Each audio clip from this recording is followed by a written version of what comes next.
하나님의 말씀과 그 능력은 나와 어떤 관계가 이루어지는가, 어떻게 나에게 하나님의 약속의 말씀들은 나에게서 역사할 수가 있는가, 그 말씀과 그 능력, 말씀으로 나타나는 능력은 어떻게 할 때 역사하시는가. 오늘 내 소유를 팔아 남을 구제하는 믿음 정도 올라가야 된다. 우리 하나님 말씀 누가복음 12장 33절에 있는 말씀을 합독해서 했습니다. 시작. 너희 소유를 팔아 구제하여 낡아지지 아니하는 주머니를 만들라. 곧 하늘에 둔바 다음에 없는 보물이리니 거기는 도적도 가까이 하는 일이 없고 좀도 먹는 일이 없느니라. 이렇게 주는 것, 베푸는 것에 반대되는 것이 뭐죠? 빼앗는 것, 욕심이죠. 욕심. 주는 것과 욕심은 서로 상반된 반대죠. 욕심은 뭐라고 그랬어요? 욕심은 죄를 잉태한다고 그렇게 얘기를 하죠. 자, 우리가 성경이 알리는 이 남에게 베풀 수 있을 만큼의 믿음의 능력, 그 단계가 있다는 거예요, 성경은. 이게 우리가 믿는 믿음의 성장의 그 레벨이 있다는 거죠. 믿음의 레벨. 그래서 예수를 믿을 때 그 믿음의 단계를 내가 준비하고 연습하고, 그 믿음이라는 거죠. 믿음은 단계를 만들어 나가야 되는 거예요. 성경은 그거를 우리들에게 가르치고 알리고 있어요. 자, 그러면 성경에서 제1단계, 믿음의 제1단계를 성경은 뭘 하라고 기록하고 있는가? 그 1단계는 바로 하나님의 말씀을 내 영혼에 담으라는 거예요. 그게 바로 볼지어다 내가 문 밖에서 두드리니 내가 문을 열면 내가 내 속에 들어간다. 하나님의 약속의 말씀이 내 속에 들어오시는 거예요. 성령님은 약속의 말씀이에요. 하나님이 뭐라고 그랬죠? 말씀이 계시니 말씀이 곧 하나님이라 그랬어요. 그러니까 그 말씀은 그냥 이렇게 우리가 읽고 알고 이렇게 깨달은 것이 아니라 그 말씀은 내가 내 속에 담는 거예요. 내가 말씀을 소유하는, 담는 거예요. 그 1단계 믿음이에요. 예수를 믿을 때 바로 성령을 받고 은혜를 받고 이런 것이 다 말씀을 담는 거예요. 그렇게 내가 담아진 그 말씀을 2단계로 그 담아만 놓고 있는 것이 아니라 그거를 내가 심어야 돼요. 어디다가? 내 영혼에다가, 내 인격으로. 내가 그냥 말씀을 아는 것과 내가 그냥 아는 것과 내가 내 영혼에 심는 거는 굉장한 차이가 있어요. 그래서 성경은 그 심는 2단계, 그래서 사도 바울은 이렇게 얘기를 표현을 하죠. 고린도전서 3장 9절에 이렇게 얘기를 합니다. 우리는 하나님의 동역자들이요 너희는 하나님의 밭이요 하나님의 집이니라. 우리는 하나님의 밭이라는 거예요. 그렇기 때문에 바로 그 하나님의 말씀을 하나님의 밭인 내 영혼에다가 이렇게 심는 거예요. 여러분요, 이렇게 밭이 있다고 하는데 그 곡식이 뭐가 심어져 있지 않는 그 밭을 그건 밭도 아니죠. 그렇죠? 그건 그냥 빈 터요, 공터요. 그거를 그냥 항무지가 되는 거죠. 예? 그래가지고 거기에는 뭐가 나요? 잡다한 잡풀만 무성하게 자라는 거예요. 그러니까 내가 신앙생활을 하면서 하나님의 성령으로 말미암아 내게 하나님의 말씀이 내게 들어왔다 가면, 약속이 들어왔다 가면 그거를 내가 심어. 왜? 그걸 심어서 싹을 나게 해야 되니까. 심지 않는 사람은 말씀을 갖고 입 밖으로만 그냥 무성한 잡풀만 만들어내는 그런 현상이 나오는 것이죠.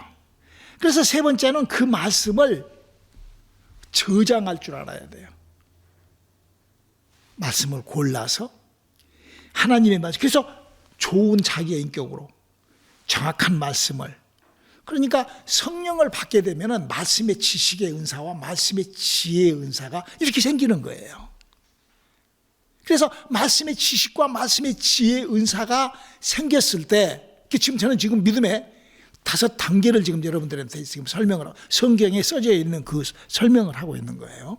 그래서 그 말씀이 내게 들어와서 내가 그거를 저장하고, 그거를 내가 내 입술에 내가 심으면은 내 영혼에 그것이 심어서, 그것이 심고 그냥 심었다 뺐다 심었다 뺐다, 요시랑 빛이랑 이 말씀 했다 이렇게 이래서는 안 되는 거지. 그것을 심는 거를 딱 홀드, 저장할 수 있어요. 그 믿음이 그 단계예요. 그러니까 초창기의 믿음의 사람들을 보면은 말씀이 들어와서 그 말씀을 내 영혼에다가 심고 막 하는데 또 다시 뺐다가 다시 심었다가 또 요시랑 빛이랑 이런 사람들이 주위에 그를 저장하는 믿음의 단계. 저는 지금 믿음의 단계를 지금 여러분들에게서 설명을 하는 거예요. 그래서 그 하나님의 약속의 말씀이 나를 움직일 수 있게끔. 그리고는 그 들어있는 거를 그 사람의 믿음에 들어있는 거 하는 거. 보실래요? 하나님이 인간을 이렇게 만들어 놨다고 그래요. 마태복음 15장 18절로 19절을 한번 읽어볼까요? 입에서 나오는 것들은 마음에서 나오나니 이것이야말로 사람을 더럽게 하느니라. 마음에서 나오는 것은 악한 생각과 살인과 간음과 음란과 도적질과 거짓 증거와 회방이니. 그러니까요, 그 사람의 말이 곧 그 사람이에요. 그러니까 하나님의 말씀이 들어와서 심어서 그것이 잘 저장되어 있으면 그것이 마음속 내 영혼 속에 저장되어 있기 때문에 입에서 믿음의 말씀이 나오죠. 그러나 그것이 저장되어 있지 않는 사람은 엉뚱한 소리를 한다 이거예요. 엉뚱한 소리를 한다 이거예요. 저는 지금 여러분들에게 여러분들의 믿음의 단계, 나는 지금 어떤 믿음의 그 단계에 내가 지금 머무르고 부서지고 있는지. 그래서 네 단계의 믿음은 그 말씀이, 그래서 기록된 말씀이 어떤 상황, 어떤 환경 속에서도 그 말씀의 그 능력이 팍, 믿음의 은사, 믿음의 능력이 탁 나오는 거죠. 그 사람의 입에서 나오는 그 말이 곧 그 사람 속에 들어있는 것이 나오기 때문에 그런다라고 좀. 다섯 번째로 이제는 그 내 안에서 저장돼서 그게 내게 믿음으로 표출되는 이 말씀이 이제 싹이, 그렇게 해서 싹이 쏟기 시작, 싹이 나기 시작할 때 그 싹은 행함으로 나타나는 거죠. 행함으로. 그 싹이 이제 행함으로 나타난 거예요. 그 원리가 하나님의 말씀은 이룬 원리가 있기 때문에 히브리서 4장 12절에 그렇게 기록하고 있죠. 하나님의 말씀은 살았고 운동력이 있어 좌우의 낯선 어떤 검보다도 예리하여 혼과 영과 및 관절과 골수를 찔러 쪼개기까지 하며 또 마음의 생각과 뜻을 감찰하나니. 하나님의 말씀의 원리 원칙을 성경 기록하고 있어요. 오늘 저희 목사님 여러분들에게 5단계, 더 세부적으로 나눌 수 있지만 그냥 대충 5단계로 레벨을 정하자가 보면은 그 레벨 속에 내가 어떤 믿음에 속하여 있는지. 그래서 바울은 이렇게 우리의 믿음을 확인해 보라는 거죠. 고린도전서 4장 20절에 이렇게 하고 있죠. 하나님의 나라는 말이지 않고 아니하고 오직 능력에 있음이라. 그렇죠. 우리가 이 5단계를 넘어서는, 그래서 그 5단계를 넘어섰을 때 그때 그 사람이 비로소 주님의 제자로, 주님의 일꾼으로 들었죠. 왜? 이 일을 다 주님이 하셨거든. 지금 이 5단계의 이 일을 예수님이 하셨어요. 그래서 예수님께서 이렇게 요한복음 14장 12절에 이렇게 얘기하죠. 내가 진실로 진실로 너희에게 이르노니 나를 믿는 자는 나의 하는 일을 너도 할 것이요 또한 이보다 큰 것도 하리니 이는 내가 아버지께로 감이니라. 그죠? 예수님께서 너희는 내가 한 일을 할 것이 나보다, 예수님이 무슨 일을 하셨다고 성경 기록하고 있죠. 마태복음 20장 28절의 기록입니다. 인자가 온 것은 섬김을 받으려 함이 아니라 도리어 섬기려 하고 자기 목숨을 많은 사람의 대속물로 주려 함이니라. 그럼요. 그래서 우리가 내가 지금 성령으로 인도함을 받고 있는지, 아니면은 내가 그냥 기독교라는 종교, 그냥 2000년 동안 좀 기독교라는 종교가 지금 이 세상에 팔체갖고 거기에 그냥 속해 있는지, 아니면 내가 하나님의 성령의 사람으로, 하나님하고의 관계하는 사람으로 내가 신앙생활, 내가 성경에 기록된 신앙생활을 하고 있는지. 예수님은 자신이 하신 일을, 하실 일을 이렇게 성경. 자, 우리 한번 누가복음 6장 38절을 한번 읽어볼까요? 주라 그리하면 너희에게 줄 것이니 곧 후히 되어 누르고 흔들어 넘치도록 하여 너희에게 안겨주리라. 너희의 헤아리는 그 헤아림으로 너희도 헤아림을 도로 받을 것이니라. 아멘. 이게 예수님의 원칙이에요. 예수님께서 아버지의 일을 하시기 위하여 이 땅에 오셨어요. 그리고 우리들에게 넘치는 대속함을 해줬어요. 저는요, 예수님께서 대속물로 오셨다는 이 설교, 이 말씀이 읽을 때마다 우리 안동옥 전도사라고 내 친구, 나하고 동갑내기 친구인데 목사죠. 안동옥 목사라는 그 목사님 간증이 생각이 나요. 우리 은혜교회가 워낙 크니까 당시 설교할 수 있는 기회가 없는 거예요. 이 전도사 웬만한 시원찮아 가지고는. 그런데 이제 주로 이제 그 총회 같은 것이 열리면 이제 실력 있는 목사들은 다 총회에 가는 거예요. 총회나 노예가 있으면 목사님들 다 가. 그러면 이제 거기 이제 남아있는 이제 전도사들 중에 이제 1년에 한두 차례씩 그렇게 이제 설교할 타임이 와. 그래서 이제 이 안동 목사라는 사람이 어느 날 이제 목사님들이 다 총회를 갔는데 자기한테 기회가 온 거예요.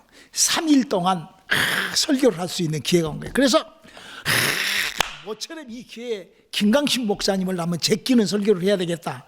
그러고 생각을 하고 막 밤에 갔다가 막 주석을 갖다 놓고 막 공부를 하다가 설교 준비를 딱 준비를 해놓고 준비를 하는데 우리 그 총회가 9월 달이나 10월 달에 하거든. 그러니까 좀 밤에는 핸드폰은 좀 쌀쌀하잖아. 그러니까 그 설교 준비를 하고 났더니 춥더래. 그래서는 와이프가 침대 속에서 따뜻하게 자고 있는데 그 와이프가 자기보다 덩치가 더 커. 그 와이프 품에 잠깐 들어가서 몸만 녹이고 나와야 되겠다고 생각을 했는데 잠이 들어버렸어. 그래가지고 첫 번째 날 설교를 못 한 거야.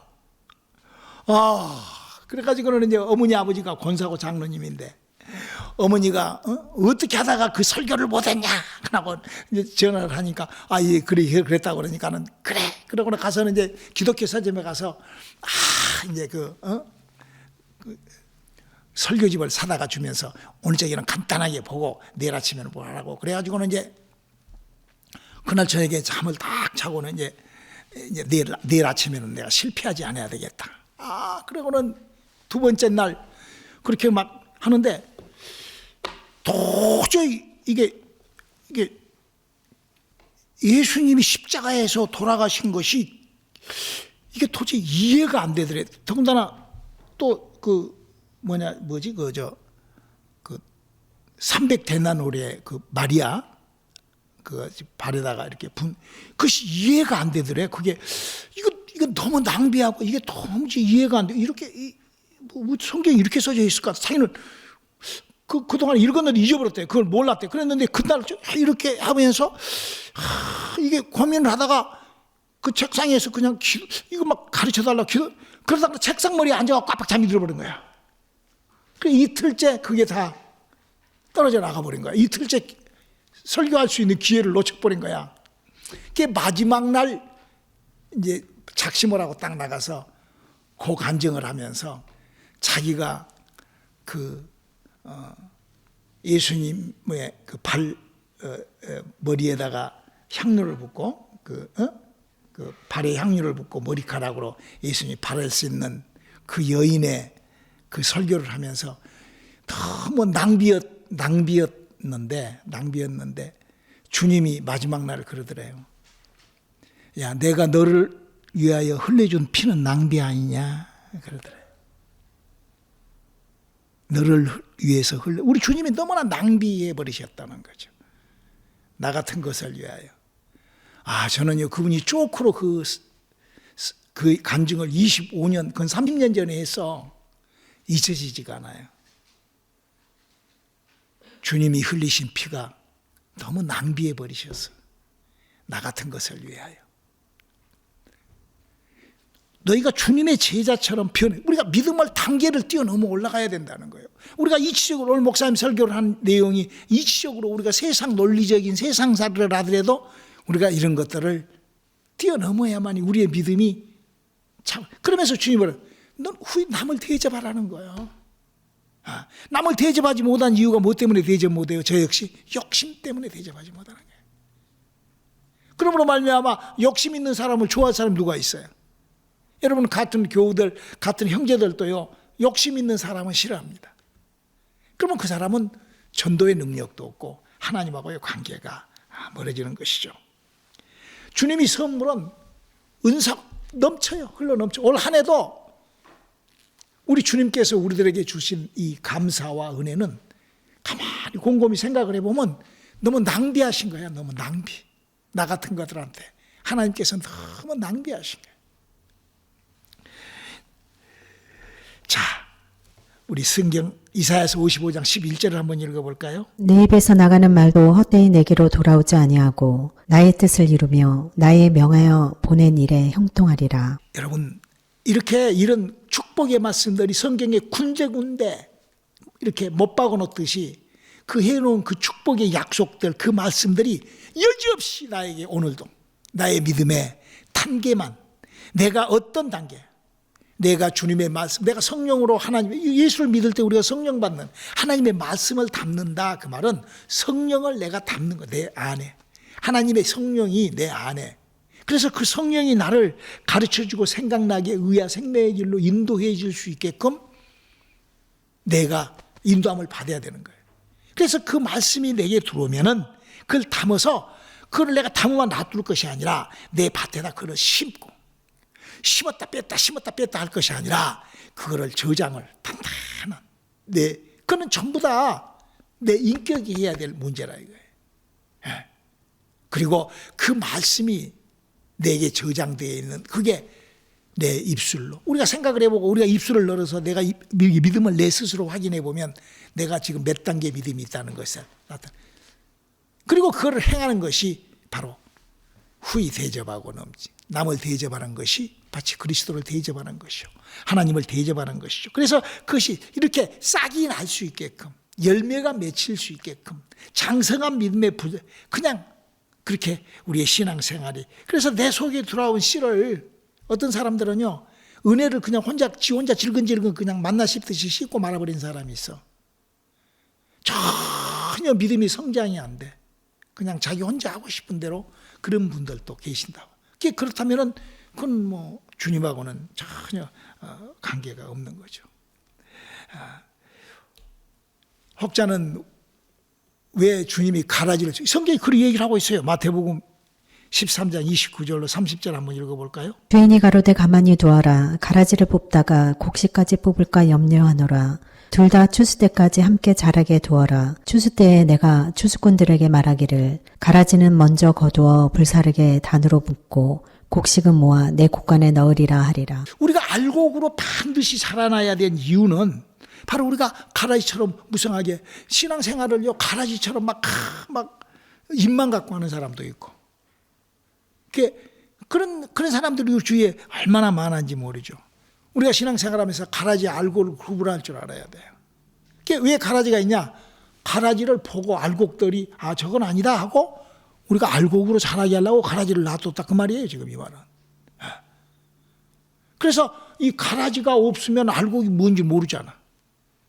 그래서 우리가 그럼 알곡 신앙이 된다는 건 뭘까? 하나님의 말씀이 내게 약속으로 나타나는 거예요. 그래서 그렇게 믿는 자들에게 이제는 표적이 따르니 저가 내 이름으로 귀신을 쫓아내고 새 방언을 말하고 뱀을 집으며 무슨 독을 말할지라도 해를 받지 않고 병든 자에게 손을 그 마가복음 16장 17절로 20절에 있는 말씀이 그대로 우리 싸운데 그렇게 그런 능력이 그렇게 하나님의 축복이 그렇게 기도의 응답이 그렇게 그 영을 움직이는 능력이 은사가 고린도전서 12장 4절로 기록되어 있는 말씀의 지식의 은사 9가지 은사가 방언이 임하면 방언으로 말미암아 말씀의 지식과 말씀의 지혜가 그래서 말씀의 그 지식이 의존으로 믿음이 그 믿음으로 말미암아 능력을 행해보고 능력 행함으로 말미암아 그 병 고치는 은사를 도전을 하고 그 도전하라는 거예요. 그렇게 단계를 9단계로. 그래서 그 믿음의 은사라고 병을 고치면은 영들을 분별해야 하고 영을 분별하지 않으면 귀신 못 쫓고 병 못 고쳐요. 그 영을 터치하다 보면은 방언을 통변할 수 있고 방언을 통변하다 보면은 애언하는 그런 은사를 그래서 9가지의 그 체계적인 그 단계별로의 그 믿음 생활을 하라고 성경은 우리들에게 부탁을 하고 있다. 내 소유를 팔아 내 것을 가지고 왜? 뭐 때문에? 우리가 이제 내년에는 우리 온누리 선교교회가 우리 교회를 좀 부흥 한번 시켜봅시다라는 슬로건을 걸 거예요. 할렐루야. 우리 한번 교회 조금 부흥 한번 시켜보자. 조금만 뭐 많이도 필요 없어. 조금 한 사람이 2명만 전도하면 돼. 1년에 1명 전도하기도 어렵지. 목사님 평신도 때 한 해에 70명씩 전도를 했어요. 70명씩. 3년 동안, 2년 반 동안 70명, 140명 전도를 했어요. 제가 140명을. 전도는 어떻게 하냐? 저는요, 전도하러 가서 이 다리가 시퍼렇게 멍들 정도로 발로 체임도 당했어요. 전도 때문에 우리 사모는 뺨까지 두드러 맞고. 제 집사 때. 그렇게 전도했어요. 전도는 다른 거 없어요. 내 사유를 베풀지 않으면 절대 전도 안 됩니다. 목사님이 항상 얘기하죠. 전도하려면 첫 번째, 전도하려면 다른 것 없어요. 짜장면을 10그릇 사줘야 돼요. 최소한도로 짜장면을 10그릇 정도는 사줘야 그 사람하고 소통이 돼. 두 번째는 명절마다 사과나 배 한 박스씩은 갖다가 기본적으로 줘야 돼. 그러면 전도 못해요. 그래서 우리가 한번 정말로 믿음의 장성한 분량에 여러분 한번 생각을 해봐. 하나님의 말씀이 살았고 운동력이 있어. 내게서 막 능력이 나타나고 귀신이 떠나고 병이 싫어. 여러분 한번 그렇게 한번 인생을 살아봐봐요. 얼마나 신나. 그 뿅 가버려요. 우리 지금 우리 온누리 선교교회 우리 다들 그렇게 지금 우리 전도사도 지금 그런 하나님의 그런 역사가 없이 저렇게 20년, 25년 동안 저렇게 하겠어? 우리에게 그런 믿음이 다시 시작돼야 되고 우리에게 그런 하나님의 약속이 다시 시작돼야 된다. 그래서 오늘 목사님 주님이 부탁을 하시는 것이 뭐냐? 내 소유를 팔아. 그 대접해라. 그러므로 말미암아 오늘 본문 말씀에 뭐라고 그랬어요? 내 소유를 팔아. 그래서 그것이 왜 하늘에 쌓을까? 그 전도가 되기 때문에 하나님의 열매가 맺어지기 때문에 내 보물이 되는 거라 이거예요. 그래서 하나님께서 우리들에게 그렇게 부탁을 하시는데 내 믿음의 단계가 지금 어떤 단계냐 이거야. 내가 말씀을 받고 우리 온누리 선교교회에 들어오기만 하면 뭐 다 성령 받고 다 하지. 근데 그걸 그냥 질끈질끈 그냥 끝내는 것이 아니라 그 말씀을 내가 내 영혼에 심어서 그 말씀을 심고 약속을 심고 그걸 홀드해야 된다. 그걸 내가 저장해 놔야 된다 이거예요. 어째? 그것이 내게서 그것이 표출될 수 있게끔 싹이 날 수 있게끔 그렇게 열매를 맺어나가는 그런 신앙생활을 우리가 해야 된다는 것이죠. 그래서 내 입에서 나오는 말이 벌써 저장되어 있는 것이 나오기 때문에 내가 어떤 신앙생활을 하고 있는 것은 내가 알아요. 내가 잘 알아. 남한테 물어볼 것도 말 것도 없어. 내가 지금 어떻게 내가 하고 있는지 이건 내가 잘 안다고.